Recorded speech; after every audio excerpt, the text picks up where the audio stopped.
Didiretsuhin na kita. Because I just really need some clarification.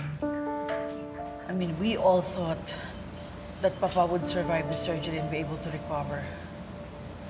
But then here we are. Bakit pa talaga siya nag-cardiac arrest? Ma'am Giselle, I'm sorry po talaga. Hindi po talaga namin alam yung eksaktong nangyari dahil wala po kami sa tabi ni Sir Pepe nung nangyari po yun. Pagpasok po kasi namin, ang nag-revive po kay Lolo ay si Doc Carlos po. Doc Carlos? Opo, siya po yung una naka-attend po kay Lolo.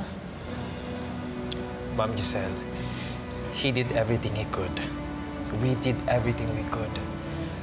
Actually, kung hindi nga po nakarating kaagad si Doc Carlos, baka hindi po natin naligtas si Lolo Pepe.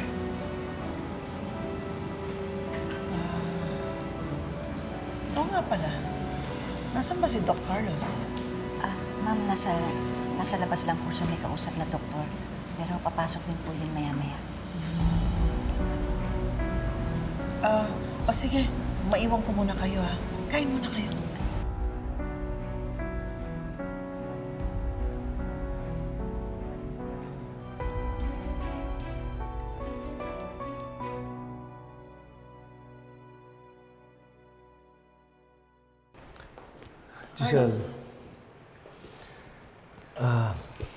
Giselle, sana hindi mo na nilipat ang father niyo dito sa Apex. Kaya naman namin siyang bantayan sa East Ridge. Yes, I know. Pero mas mapapanatag ang loob ko kung nasa tabi ko lang ang papa ko. Besides, mas maigi sigurong dito magpagaling ang papa. Because anyway, Apex is our turf. It's nothing personal, Carlos. It's normal. I'll understand, Giselle. Excuse me. Doc Carlos, so, ikaw ba talagang nag-opera sa papa? Ako nga.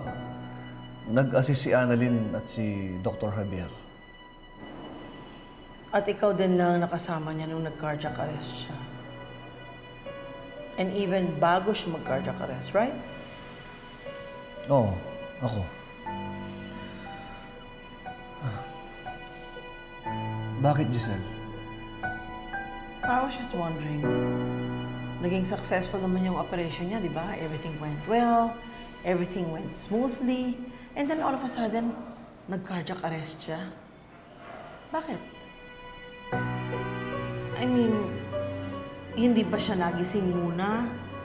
Hindi ka ba niya kinausap bago siya nag-agaw buhay? Wala ba siyang sinabi? Walang mensaheng iniwan? Nothing? Wala.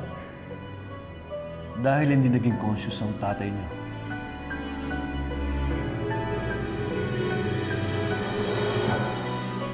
Hindi ka naman nagsisinungaling sa akin, ano? Giselle, bakit ako magsisinungaling sa'yo?